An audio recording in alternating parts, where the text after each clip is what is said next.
హిందువులు ఏం పాపం చేశారండి? ఎవరికి ఏ హాని చేయరు, ఎవరికి ఏ కష్టం రానివ్వరు.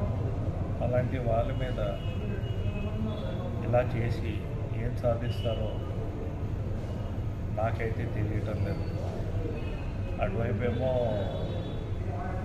ఆపోజిషన్ నాయకుడు రాహుల్ గాంధీ హిందువులనేమో హింసతో పోలుస్తాడు.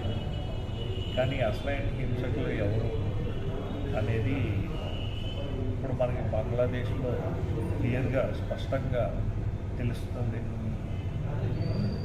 హింసకులు అనే వాళ్ళ మీద ఈరోజు హింస జరుగుతుంది. ఇక్కడే మీకు తెలిసిపోతుంది.